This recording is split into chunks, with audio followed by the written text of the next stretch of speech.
Hello दोस्तों, स्वागत है आपका आज की नई कहानी में। आज की कहानी बेहद खूबसूरत है और आज की कहानी दर्शाती है कि सच में इंसानियत अभी भी कायम है। दोस्तों, आज की कहानी बड़ी ही प्रेरणादायक कहानी है, तो दोस्तों इस कहानी को आखिर तक सुनना और हाँ, आपकी जो भी राय है वो मुझे कमेंट बॉक्स में ज़रूर बताना। देर नहीं करते हैं और कहानी की शुरुआत करते हैं। और दोस्तों, इसके पहले मैंने जो भी कहानियाँ डाली है बहुत ही सुंदर और बहुत ही दिलचस्प है, जाकर उन कहानियों को भी सुन लीजिएगा। चलो हम कहानी की शुरुआत करते हैं। जब पूरा गांव गहरी नींद में सो रहा था, मेरा दिल बहुत ही ज़्यादा बेचैन था। मैं अपने पलंग पर लेटी अपनी उलझन में खोई हुई थी कि अचानक मेरे बेटे की आवाज़ सुनाई दी।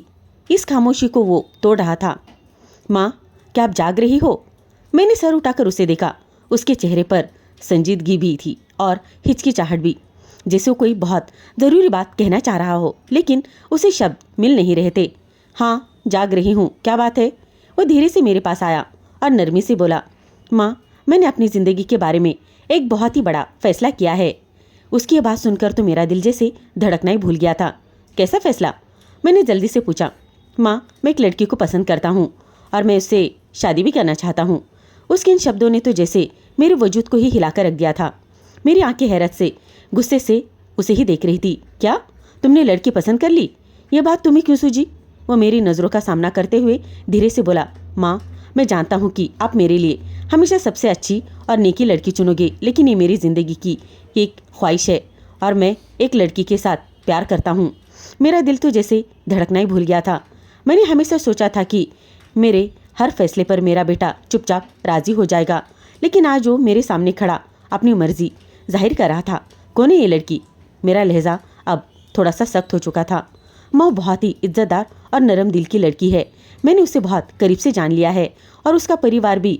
मैंने तुरंत भरे अंदाज में पूछा, क्या उसके पास दौलत है? क्या वे हमारे बराबरी के लोग हैं?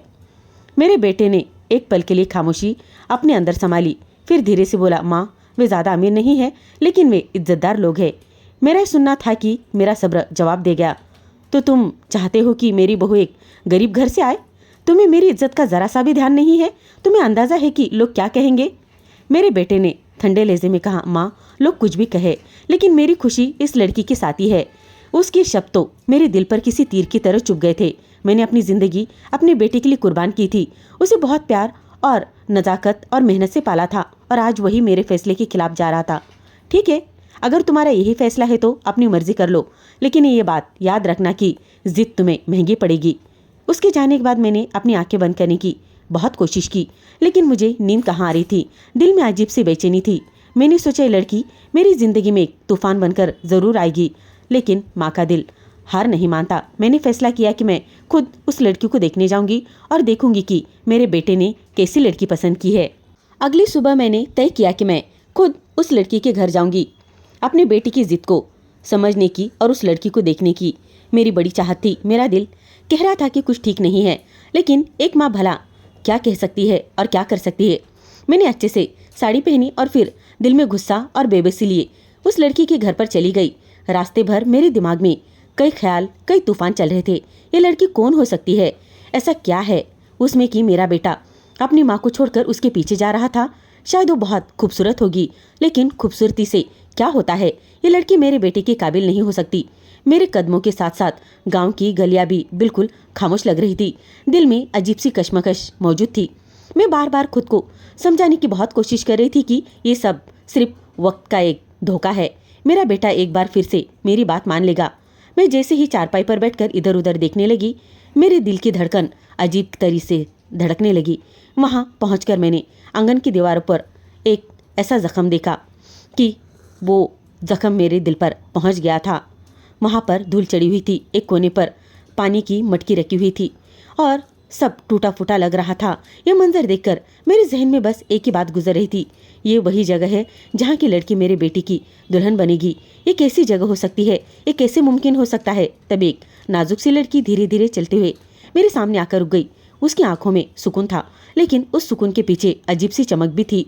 वो चेहरे से बहुत मामूली से लग रही थी, लेकिन उसका यूं खामोश रहना मेरे गुस्से को और भी ज्यादा बढ़ावा दे रहा था। यह है वो लड़की, मैंने दिल में सोचा और खुद को काबू में रखने की बहुत कोशिश की। उसकी माँ ने बड़े गर्व से कहा, ये मेरी बेटी परी है। ये बहुत नेक और अच्छी लड़की है। अपने पिता की बहुत लाडली है, लेकिन इसकी जिंदगी शुरू से मुश्किलों से भरी हुई रही। मुझे उनकी कहानी में कोई भी दिलचस्पी नहीं थी। मैंने अपनी साड़ी का पल्लू संभालते हुए उस लड़की की तरफ देखा और बहुत ही तीखे लहजे में कहा, तो तुम ही हो वो लड़की जिसने मेरे बेटे को मुझसे दूर किया है? सिमरन ने कोई भी जवाब नहीं दिया, बल्कि अपनी आंखें झुका ली।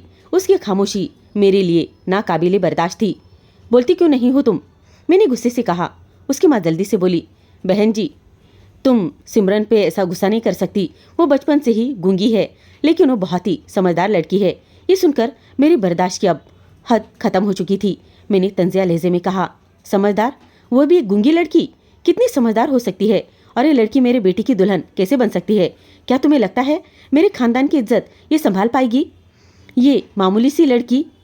मैं खामोशी से बस अपनी बात जाहिर कर रही थी और उसकी माँ भी खामोश खड़ी रह गई, लेकिन उनकी आंखों में एक नमी नजर आ रही थी। बहन जी, हम बहुत गरीब लोग हैं। हमें उम्मीद नहीं थी कि हमारी बेटी को इतना अच्छा लड़का मिलेगा, लेकिन मैं आपको यकीन दिलाती हूँ कि मेरी बेटी आपके घर की इज्जत बढ़ाएगी। मैंने दिल ही दिल में हंसते हुए सोचा, इज्जत बढ़ाएगी?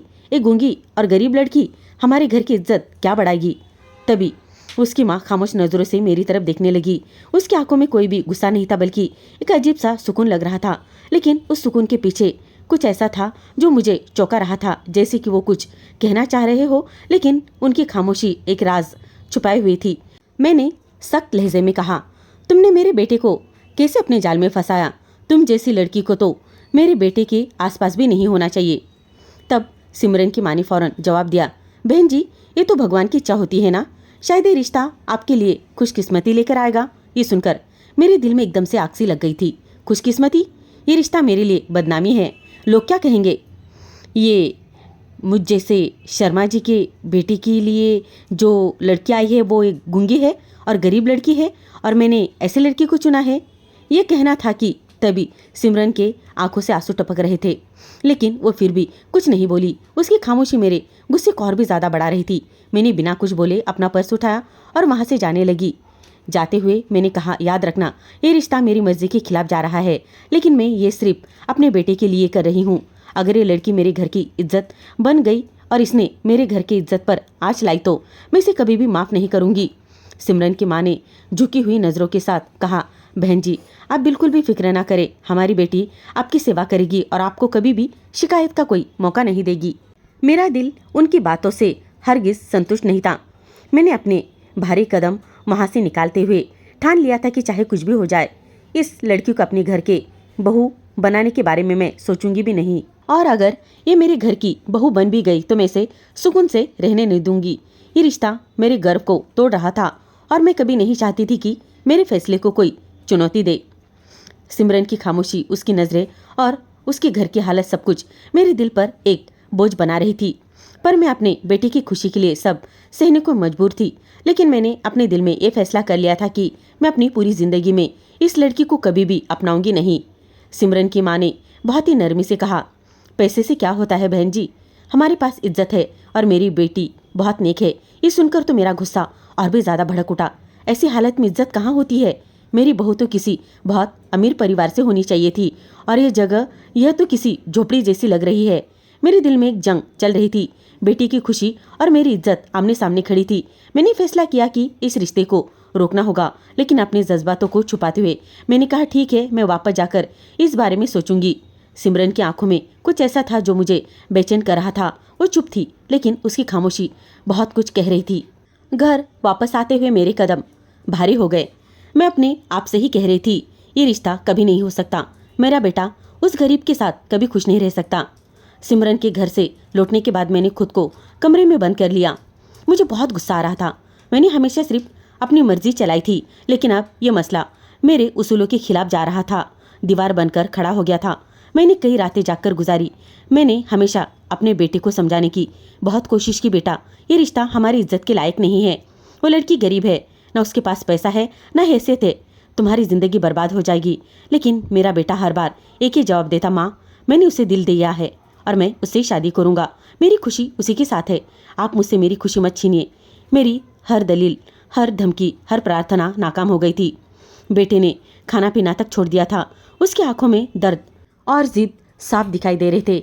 मैंने कई दिनों तक ये बात अच्छी तरीके से नोटिस की थी कि वो एकदम से खामोश था, लेकिन मामला यहाँ पर उल्टा ही होता जा रहा था। गांव के लोग बातें करने लगे थे कि यहाँ पर देखिए, जो मैडम है उनके बेटे ने अपने माँ के खिलाफ जाकर एक गरीब लड़की से शादी की जिद पकड़ ली है। ऐसी परवरिश की थी इस मैडम ने, अब देखो कैसे सर झुकाकर बैठी हुई है। ये बातें मेरे दिल को छलनी कर रही थी। मैंने हमेशा अपनी इज्जत को ऊपर संभाल कर रखा था और आज लोग मुझ पर ही उंगलियां उठा रहे थे।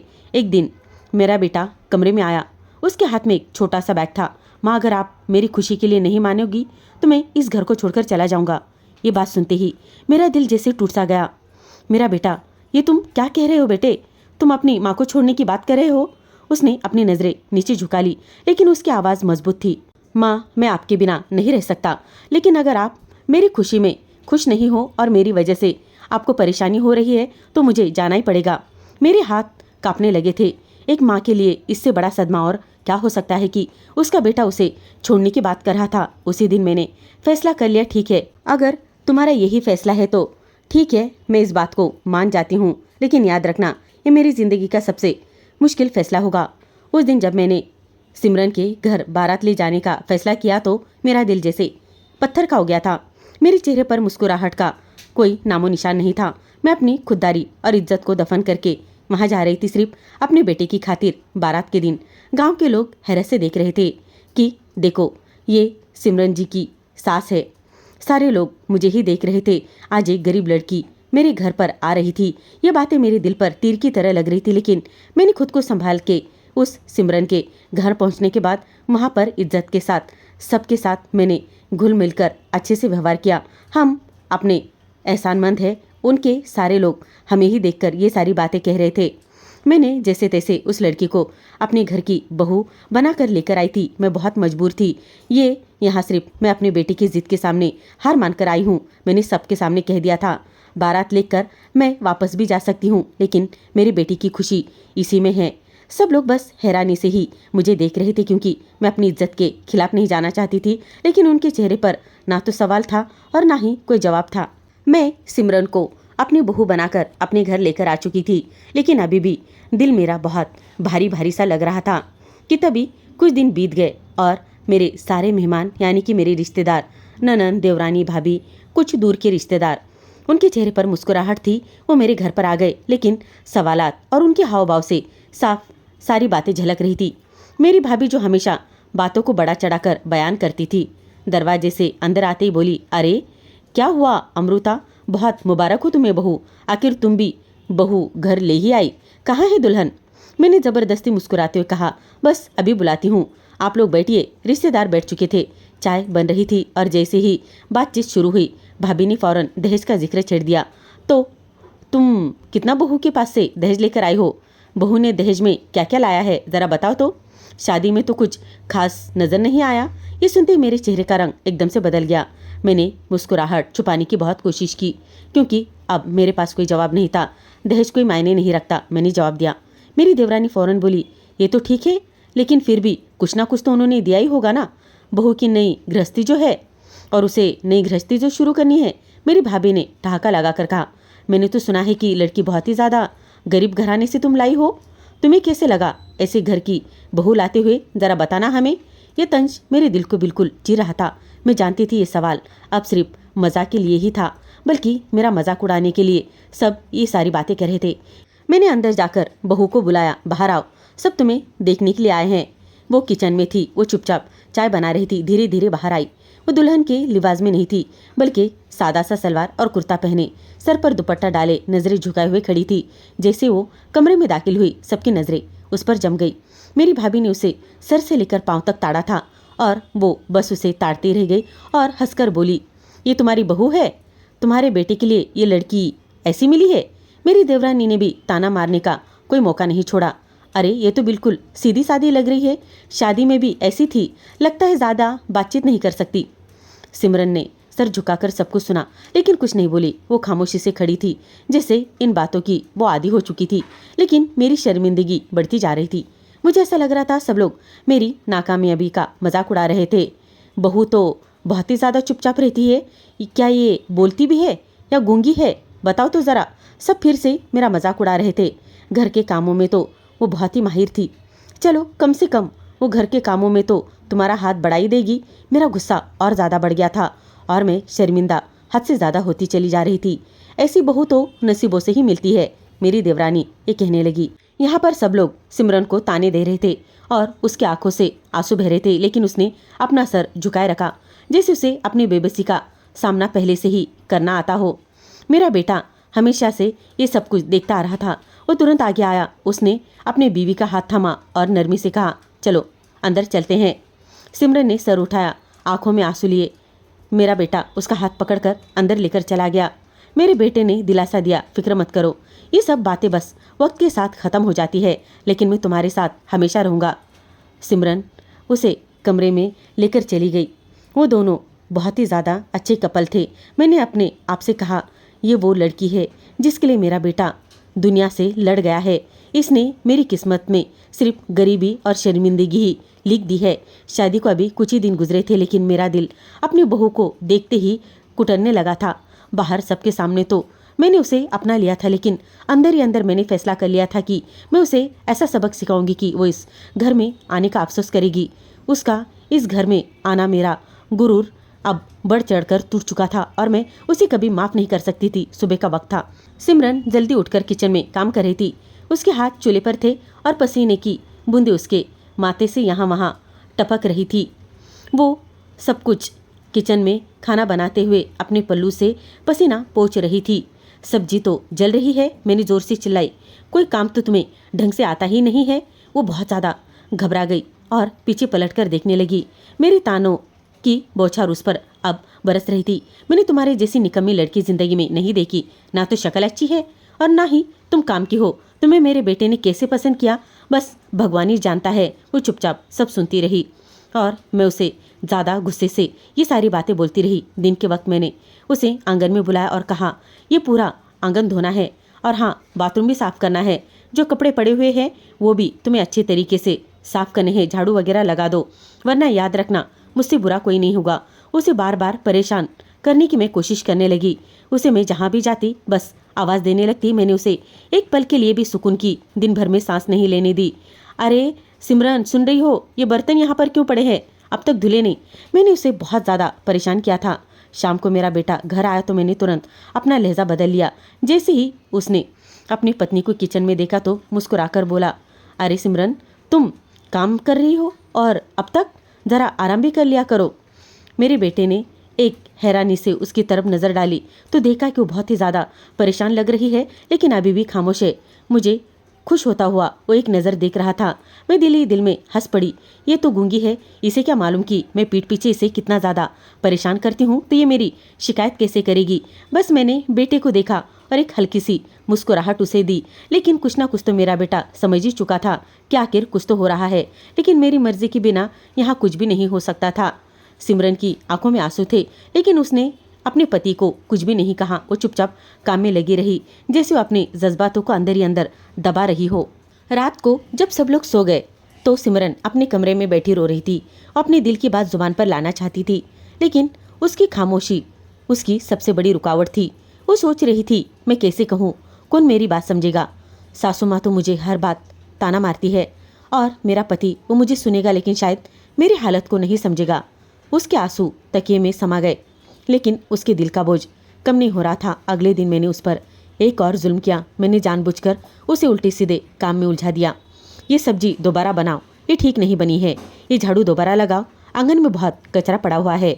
मैं ये सब कुछ इसलिए कर रही थी क्योंकि मैं चाहती थी वो हर हाल में इस घर को छोड़कर चली जाए, लेकिन वो सब्र की मूरत बनी रही।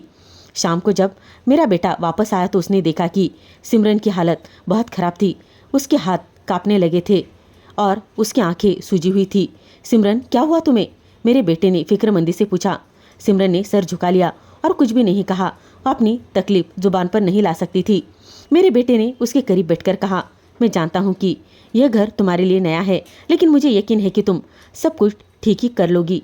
ये सुनकर सिमरन की आंखों में आंसू आ गए। मेरे बेटे ने उसे दिलासा देते हुए कहा, परेशान मत हो, मैं तुम्हारे साथ हूँ। मैं ये सब कुछ दूर से देख रही थी और दिल ही दिल में सोच रही थी, ये गूंगी लड़की मेरे बेटे के दिल में अपनी जगह बना रही है, लेकिन इसे यह नहीं मालूम कि मेरी मर्जी के बिना यहाँ कुछ भी नहीं हो सकता। सिमरन की खामोशी मेरी जीत थी और मैं जीत हमेशा के लिए सबके सामने जाहिर करना चाहती थी। मुझे यकीन था कि वो अपनी बेबसी को कभी जाहिर नहीं कर सकती। यह गूंगी है, इसकी आवाज़ कोई नहीं सुन सकता और मैं इस घर की मालकिन हूँ। हमेशा अपनी मर्जी चलाऊंगी, लेकिन इस खामोशी में एक राज छुपा हुआ था जो मेरी जिंदगी को बदल कर रख सकता था। सिमरन की तबीयत दिन ब दिन खराब हो रही थी। वो काम करते हुए लड़खड़ा रही थी, लेकिन फिर भी अपना खामोशी से वो काम कर रही थी। उसका चेहरा पीला पड़ चुका था और वो बहुत ही ज़्यादा कमज़ोर दिख रही थी। मुझे उस पर कोई भी दया नहीं आती, बल्कि मैं उसकी हालत को अपने फ़ायदे में इस्तेमाल करने के बहाने ढूंढने लगी थी। एक दिन मैंने अपने बेटे से कहा, बेटा, तुमने मुझे समझाया था कि तुम्हारी पत्नी बहुत ही ज़्यादा खुशकिस्मत है और बहुत ही ज़्यादा खुशियाँ लेकर आती है और खुशियों का कारण बनेगी, लेकिन यह तो बीमार होकर घर को अपना बोझ बना रही है। मेरे बेटे ने नरमी से जवाब दिया, माँ, उसकी हालत ख़राब है, उसे आराम की सख्त ज़रूरत है, मैं उसे डॉक्टर के पास लेकर जा रहा हूँ। ये सुनकर तो मेरे दिल को आग सी लग गई। डॉक्टर के पास ले जाऊँगा? इसका क्या मतलब है? ये तुम्हारी जिम्मेदारी है? मेरी सारी ज़िंदगी बीमारियों से लड़ते गुजरी है, लेकिन मैंने कभी किसी के आगे हाथ नहीं फैलाए। उसी शाम सीमा हमारे घर आई। वो हमेशा की तरह खूबसूरती से बहुत तैयार सजी धजी थी और उसकी मुस्कुराहट में वही पुरानी चालाकी छुपी हुई थी। बुआ, आप ठीक कहती थी कि इसके लिए ऐसी बीमार और गूंगी लड़की बिल्कुल भी ठीक नहीं है। वो तो इससे भी ज़्यादा किसी बेहतर लड़की को डिज़र्व करता था, जो आपके घर को संभाल सकती थी, आपकी इज्जत को, आपके जज्बात को। मैं सीमा की बात पर मुस्कुरा कर बोली, हाँ सीमा, तुम्हारी जैसी लड़की मेरे घर की बहू बन सकती थी, लेकिन मेरे बेटे ने अपनी अकल तो कहीं गिरवी रख दी है ना। सीमा ने धीरे से कहा, बुआ जी, अभी भी वक्त है। आप आपके बेटे को अपने बहू से अलग कर सकती हो, थोड़ा सा सोचिए, हो जाएगा। और वो इतना कहकर बड़ी ही चालाकी से हंसते वहाँ से चली गई। दूसरे दिन सिमरन किचन में खाना बना रही थी। एक हाथ से दीवार को थामे हुई थी और दूसरे हाथ से वो सहारा लेते हुए रोटियां बना रही थी। मैंने गुस्से में कहा, अरे ओ ड्रामेबाज, बंद करो ये ड्रामा। अगर इतनी बीमार हो तो घर में क्यों बैठी हो? चली जाओ अपने घर वापस। सिमरन ने मेरी बात का कोई भी जवाब नहीं दिया, लेकिन उसके आंखों में आंसू साफ नजर आ रहे थे। मैं इस मौके को और भी ज़्यादा ख़राब करने की कोशिश कर रही थी और उसे बार बार परेशान कर रही थी। और तभी मैंने अपने बेटे को आवाज़ दी। मेरे बेटे की किस्मत, उसे ऐसी बीमार और गूंगी लड़की मिली थी कि वो बस देखता ही रह गया। अगर तुम मेरी बहू होती तो मेरे घर को सोने का महल बना देती। रात को जब मेरा बेटा वापस आया तो उसकी आंखों में आंसू थे, यानी कि मेरी बहू के, और वो उसे छुपा रही थी। माँ ने कुछ कहा क्या तुम्हें? मेरे बेटे ने अपनी पत्नी से कहा। सिमरन ने सर झुका लिया और कुछ नहीं कहा। मेरे बेटे ने उसके करीब आकर कहा, मुझे बताओ, अगर कुछ हुआ है तो। मैं दरवाजे के पीछे खड़ी रहकर ये सारी बातें सुन रही थी और दिल ही दिल में सोच रही थी, ये तो गूंगी लड़की है, कुछ नहीं बोलेगी। मेरा बेटा जितना मर्जी पूछ ले, ये अपनी जुबान नहीं खोलने वाली। अगले दिन सीमा ने मुझे एक नई राय दी। बुआ, आप सिमरन की बीमारी को बहाना बनाकर अपने बेटे को भड़काइए।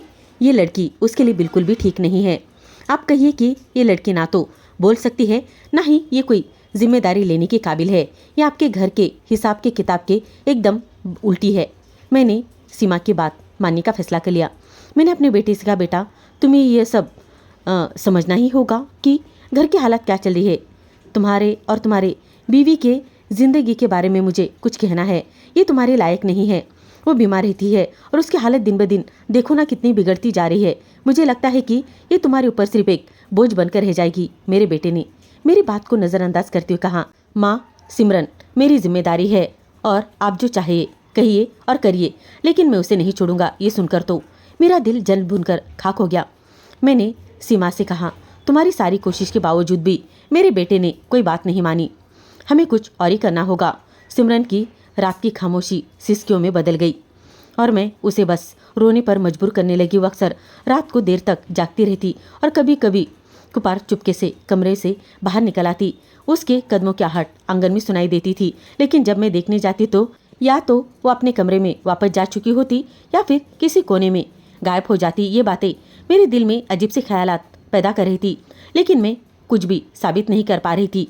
एक रात जब मैं गहरी नींद में थी, तभी अचानक मुझे ऐसा लगा जैसे कोई चल रहा हो। एक अजीब सी आहट ने मुझे जगा दिया था। पहले तो मैंने सोचा कि शायद ये मेरा वहम होगा, लेकिन जब दोबारा कान लगाकर सुना तो महसूस हुआ कि आंगन में वाकई कोई मौजूद है। मेरे दिल में बेचैनी होने लगी थी। मैं तुरंत ही आहिस्ता से चारपाई से उठी और खुद से कहा, भला इस वक्त कौन हो सकता है भला? आंगन की तरफ जब मैंने झाँक कर देखा तो वहाँ पर सिमरन की धुंधली सी परछाई नजर आई। वो दबे कदमों से आंगन के कोने की तरफ जा रही थी। यह इस वक्त यहाँ पर क्या कर रही होगी? रात के इस पहर में वहाँ पर क्यों जा रही होगी? मैंने खुद से ही सोचना शुरू कर दिया था। सिमरन के हाथ में एक कागज था और वो उसे गौर से देख रही थी। उसके चेहरे पर अजीब सा सुकून था, लेकिन ये सुकून मेरे दिल को और भी ज्यादा बेचैन कर रहा था। अचानक गेट पर हल्की सी आवाज सुनाई दी, जैसे कि किसी ने दरवाजा खोला। मेरी तो जैसे सांसें थम गई थी। मैंने पर्दे के पीछे से झाँक कर देखा तो एक बड़ी सी गाड़ी हवेली के अंदर दाखिल हो रही थी। मेरे दिल की धड़कनें एकदम से तेज होने लगी। इस वक्त और यहाँ पर इतनी बड़ी गाड़ी आखिर कौन ला सकता है? मैंने खुद से ही कहा और फिर पास पहुंचकर देखने लगी। गाड़ी से एक औरत उतरी। उसकी शख्सियत में बहुत ही रोब और दबाव था। वो सिमरन की तरफ बढ़ी और कहा, मैडम सब तैयार है। ये सुनकर मेरे कदमों से जैसे जमीन ही निकल गई। मैडम? ये सिमरन को मैडम क्यों कह रही थी? ये सब कुछ क्या हो रहा था? मेरे दिल में कई सारे सवाल उभरने लगे थे। तूफान था। यह मंजर मेरे लिए नाकाबिले यकीन था। मेरे मन में बहुत सवाल थे। आखिर ये औरत कौन है? सिमरन को मैडम क्यों कह रही थी? और ये बड़ी गाड़ी किसकी हो सकती है? जब मैंने सिमरन से इस बारे में पूछा तो उसने हमेशा की तरह खामोशी का दामन थाम लिया था, लेकिन उसकी चुप्पी मेरी बेचैनी बढ़ा रही थी। अब मुझे यकीन हो गया था कि सिमरन कुछ ना कुछ तो छुपा रही थी और मैं उसके राज को जानकर ही रहूंगी। मगर फिर मेरे जेठ जी के झगड़ों ने मुझे सिमरन की इस राजदारी का पीछा करने नहीं दिया। वो मेरे घर में आए दिन झगड़ा करने आ जाते थे। आज भी आंगन में माहौल बेदर्दी का और गर्मा गर्मी का था। जेठ की आवाज़ गूंज रही थी और मेरी बर्दाश्त का पैमाना झलक उठा था। ये ज़मीन तुम्हारी नहीं है, मेरा देवर कहने लगा। तुम्हें अपने पति के बाद कुछ नहीं मिला है। जेठ ने अपनी मुट्ठी दीवार पर मारते हुए कहा। मेरा खून एकदम से खोल उठा था। ये ज़मीन मेरे पति की मेहनत से बनी हुई है, इस पर तुम्हारा कोई हक नहीं है। मैंने तीखे अंदाज में उसे जवाब दिया था। जेठ की आंखों में नफरत थी। तुम एक औरत हो, अपनी औकात नहीं भूल सकती। जमीन के फैसले मर्द करते हैं, बल्कि औरतें नहीं। उनके इस जुमले ने मुझे झंझोड़ कर रख दिया था। मेरी आंखों में आंसू आ गए, लेकिन मैंने खुद को संभाल लिया। औरत हूँ तो क्या हुआ, अपना हक लेना जानती हूँ। ये ज़मीन मेरी है और सच भी यह है। बहस तेज हो रही थी। मेरे जेठ ने हाथ उठाकर कहा, अगर तुम्हें इतना ही शौक है तो फिर अदालत चली जाओ। तुम्हारे पास सबूत होंगे तो सबूत पेश करो। मैंने कहा, ठीक है, अब अदालत ही जाऊंगी। वहाँ ही फैसला होगा कि ये ज़मीन किसकी है और घर दूसरे लोग हमारे यहाँ पर आके ऐसा तमाशा नहीं बना सकते। सिमरन जो किचन में चुपचाप खड़ी थी, हमारी बातें सुन रही थी। उसका चेहरा हमेशा की तरह खामोश था, लेकिन उसकी आंखों में कुछ ऐसा था जो मैं समझ नहीं पा रही थी। अगले दिन मैंने कागजात जमा किए और अदालत का रास्ता पकड़ लिया। मेरे दिल में बहुत गुस्सा था कि मैं केस कैसे जीतूंगी। मेरे जेठ को पता चल जाएगा कि मैं अपनी बात से पीछे नहीं हटी हूँ। अदालत के बाहर मेरे जेठ खड़े थे। वो कुटिल मुस्कान के साथ देख रहे थे। यहाँ कर तुमने अपनी इज्जत का तमाशा बना लिया है। वो बड़े ही गुस्से के अंदाज में मुझे बोल रहे थे। अब देखते हैं कि तुम यहाँ से कुछ हासिल भी कर पाती हो या नहीं। मैं तो बस देखता ही रहूँगा कि तुम आखिर करती क्या हो। मैंने सख्त लहजे में जवाब दिया। हाँ हाँ, तुम तो यही देखने आए हो ना कि कौन जीतेगा और कोई नहीं। मैंने बस उन्हें नज़र उठाकर देखा और वहाँ से अंदर चली गई। अदालत के अंदर कदम रखते ही मेरा भरोसा और मजबूत हो गया। मैंने सोचा यहाँ ज़रूर इंसाफ होगा, मेरा हक मुझे ज़रूर मिलेगा और ये मुझसे कोई भी छीन नहीं सकता। कमरे में बहुत लोग मौजूद थे। जज के आने का ऐलान हुआ था। जज साहिबा आ रही थी। मैंने बेचैनी से दरवाजे की तरफ देखा। मैं दिल में दुआएं कर रही थी कि फैसला मेरे ही हक में हो। तभी दरवाज़ा खुला और जज कुर्सी पर आकर बैठी। मेरी नज़रें उठाकर देखने से पहले मेरा दिल धड़कना ही भूल गया था, क्योंकि ये मंजर मैंने कभी नहीं देखा था। ये तो वही लड़की है जिससे मैं बहुत ज़्यादा नफरत करती हूँ। ये तो सिमरन है, वही सिमरन जिसे मैं गूंगी समझकर हर रात हर दिन उस पर बस जुल्म करती आ रही थी। और आज वो जज की कुर्सी पर बैठी मेरे सामने थी। मेरे सामने इंसाफ की कुर्सी पर थी। मेरे कदम लड़खड़ा रहे थे। जुबान बंद हो गई थी। दिल में सवाल का तूफान उठ रहा था। ये कैसे मुमकिन है? ये जज कैसे बन गई? ये तो कुछ बोल भी नहीं सकती। सिमरन ने नज़र उठाकर मेरी तरफ देखा। उसकी आंखों में सुकून था, लेकिन वो सुकून मेरे लिए एक चीख जैसा था। मेरे लहजे में उसके साथ किए गए जुल्म की सारी यादें अब ताज़ा होने लगी थी। मेरे आंखों के सामने सब कुछ घूमने लगा था। ये काम सही से करो, निकम्मी बहू, औरत हो तुम। मैंने पता नहीं उसे बहुत ही ज़्यादा उल्टे सीधे कुछ ऐसी बातें कही थी जो आज मेरा दिमाग चकराने पर मुझे मजबूर कर रही थी। मैंने उसे बहुत ज़्यादा डांटा था। मेरे बेटे के नसीब पर मैंने कलंक समझा था, लेकिन आज वही गूंगी औरत मेरे हक में या मेरे खिलाफ में फैसला देने वाली थी। अदालत में मौजूद हर शख्स मेरी तरफ ही देख रहा था। मुझे ऐसा लग रहा था कि जैसे जमीन मेरे पाँव के नीचे से सरक चुकी है। मेरी आंखों में शर्मिंदगी के आंसू थे, लेकिन जुबान बंद थी। सिमरन ने अपनी कुर्सी पर बैठकर कागजात की तरफ देखा और कहा, कार्रवाई शुरू की जाए।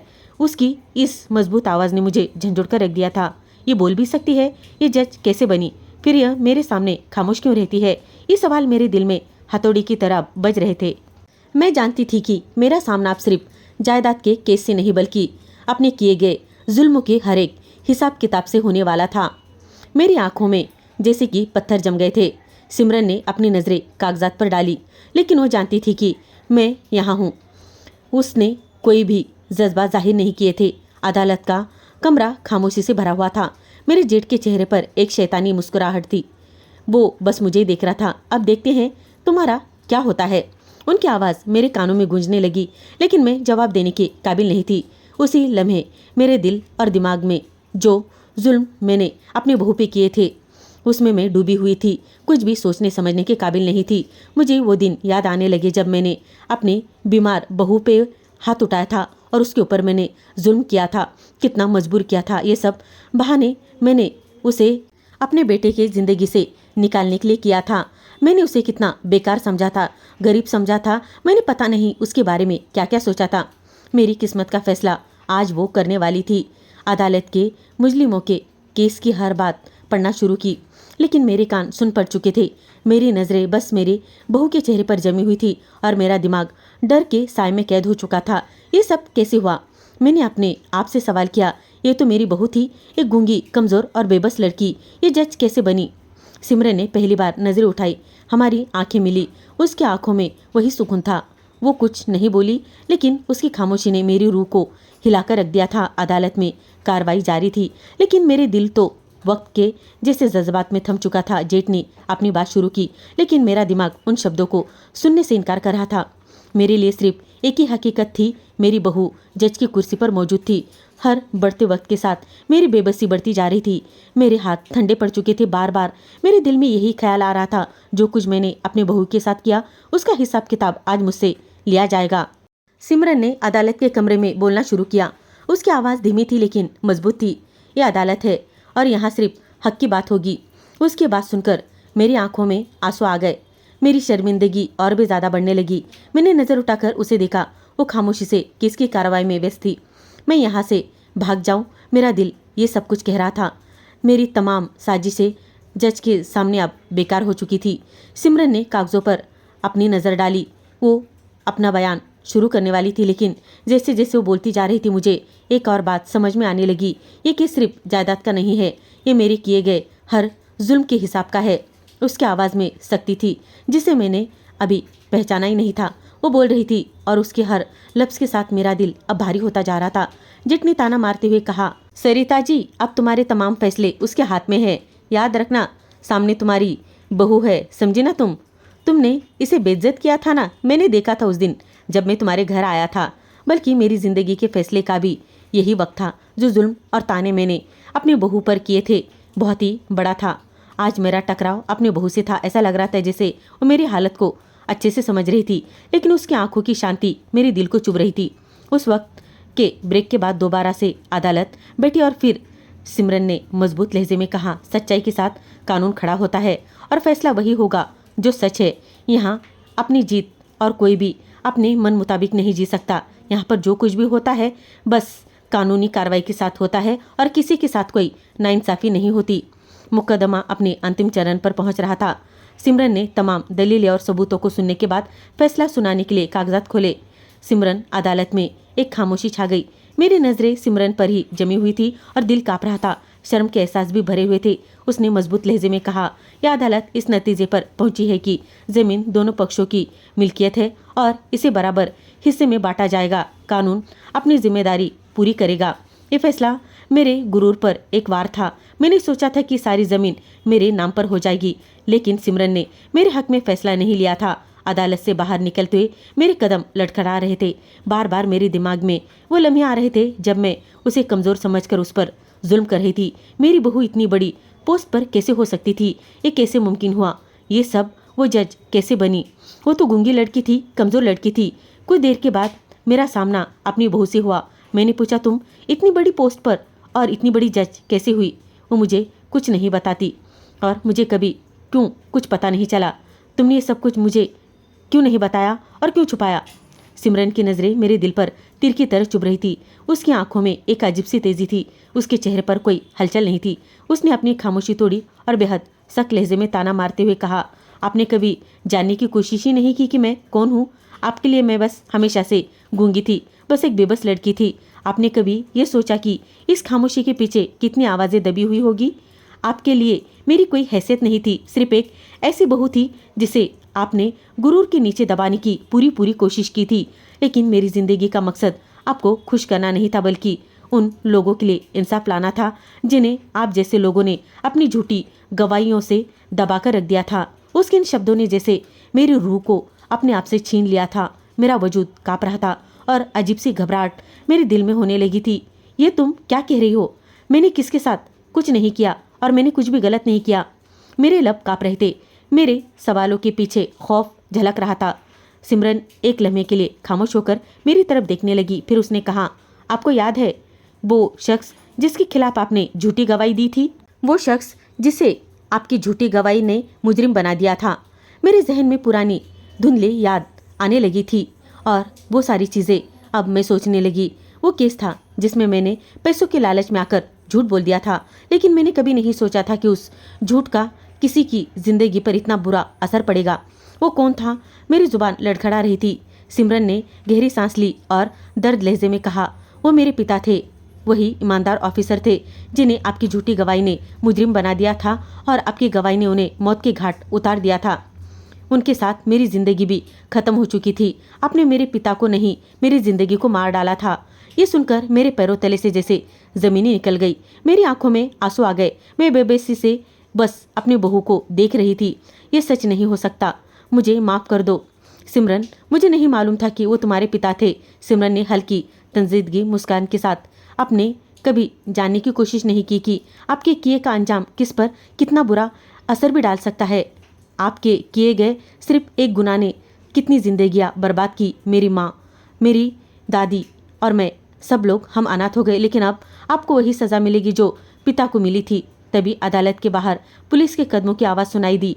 एक पल मेरा दिल ठहर सा गया और एक पुलिस ऑफिसर मेरे करीब आया और बोला, देखो मैडम जी, आपको झूठी गवाही और कत्ल के इल्ज़ाम में और उन्हें मजबूर करने के इल्ज़ाम में गिरफ्तार किया जाता है। आपने जो कुछ भी किया उसके खिलाफ सारे सबूत हमारे पास है। मैंने कहा, ये झूठे इल्ज़ाम गलत है, मैंने कुछ नहीं किया। मैं चीख रही थी, चिल्ला रही थी, लेकिन मेरी चीख पुकार किसी पर असर नहीं डाल रही थी। पुलिस ने मुझे हथकड़ियाँ लगा दी। मैं कांपने लगी थी। मुझे जेल ले जाया जा रहा था। मेरा गुरूर, मेरी खुददारी, सब कुछ चकनाचूर हो गया था। मैं जेल की सलाखों के पीछे थी और मेरे किए की गुनाहों की सज़ा एक एक करके मेरे सामने अब आ रही थी। वो झूठ, वो साजिशें और वो लालच, सब कुछ मेरे आंखों के सामने घूमने लगा था। मैंने जवानी में बहुत गुनाह किए थे और मैंने इसी गुनाह के चलते आज ये सज़ा पाई थी। इसी दौरान जेल के दरवाजे पर एक बार फिर से मैंने अपनी बहू को देखा। वो सुकून के साथ अंदर आ रही थी, लेकिन उसकी नज़रें मेरे दिल को चीर रही थी। ये सब तुमने क्यों किया? मैं तुम्हारी सास हूँ और तुमने मुझे जेल में डाल दिया। उसने गहरी सांस ली और कहने लगी, आपने जो कुछ भी किया है ना, वो सिर्फ मेरे पिता के साथ नहीं बल्कि कई लोगों के साथ तुमने किया था। आपकी झूठी गवाहियों ने न जाने कितने घर उजाड़ दिए थे। आप आज खुद का अंजाम, जो भी तुमने किया वो खुद भुगत रही हो। उसके दौरान वहाँ पर मेरे पति भी अंदर आ गए और उन्होंने अपनी माँ को देखा। वो बस ऐसे ही देखते रह गए और तब ये सब कुछ देखकर वो अपने आंसू रोक नहीं पाया। उसके आंखों में आंसू थे, लेकिन चेहरे पर गुस्सा साफ नजर आ रहा था। माँ, ये सब सच है? अपनी झूठी गवाही देकर उसके पिता को मार दिया? मेरी बेटी की आवाज़ कांप रही थी। मैंने सर झुका लिया। बेटा, मैंने गलती की, मैं लालच में आ गई थी, मुझे माफ़ कर दो। माँ, आपने हमेशा मुझे अच्छी शिक्षा दी और आज आपने खुद ही मेरा सर शर्मिंदगी से नीचे झुका लिया। मैं आपको कभी माफ़ नहीं करूँगा। मेरे बेटे ने वहाँ से बाहर जाना ही सही समझा और वो वहाँ से चला गया। मेरा गुरूर, मेरा सब कुछ अब लुट चुका था। मेरी दौलत, मेरा गुरूर आज किसी भी काम का नहीं था। मेरी जिंदगी गुनाहों में जकड़ चुकी थी। मैं अपनी बर्बादी के लिए खुद ही जिम्मेदार थी। मेरा सब्र मुझे हर लम्हा में तोड़ रहा था। मैं जानती थी कि उसकी सज़ा सिर्फ जेल नहीं बल्कि इससे भी ज़्यादा होनी चाहिए। मेरा बेटा जैसे ही जेल से बाहर चला गया, मेरी बहू मेरे पास आई और कहने लगी, आपको क्या लगता है, आप यही सोच रही होंगी ना, मैं हमेशा गूंगी रही और मैं जज की पोस्ट पर कब आती थी, मैं अपना काम कब करती थी, तो याद रखना मैं बस महीने में एक बार ही बाहर आती थी और जब भी मैं हॉस्पिटल का बहाना करती थी तब मैं अपने काम के लिए ही बाहर निकलती थी। आपको आपके गुरूर ने बिल्कुल भी वक्त नहीं दिया कि मैं क्या करती हूँ, कहाँ जाती हूँ। आपने तो हमेशा आपके बेटे को यही कहा ना कि मैंने खुद से ही अपना हर काम किया है, तो तू भी अपने पत्नी को खुद से ही हर काम करने के लिए लगा। इसलिए मैं खुद से ही अपना काम किया करती थी और मैं अपनी पोस्ट पर आकर अपना काम बहुत ही ध्यान से करती थी। लेकिन याद रखना, आपके किए की सज़ा आपको एक बार में नहीं बल्कि रोज़ मारेगी। दोस्तों, जो जैसा करता है वैसा ही भरता है। दोस्तों, उम्मीद करती हूँ कि आपको हमारी ये कहानी पसंद आई होगी। कहानी पसंद आई हो तो वीडियो को लाइक करें, चैनल पर नए हो तो चैनल को सब्सक्राइब करें और हाँ, नोटिफिकेशन बेल को जरूर दबाएं ताकि आने वाली अपडेट सबसे पहले आपको मिले। कहानी सुनने के लिए आपका बहुत बहुत धन्यवाद दोस्तों।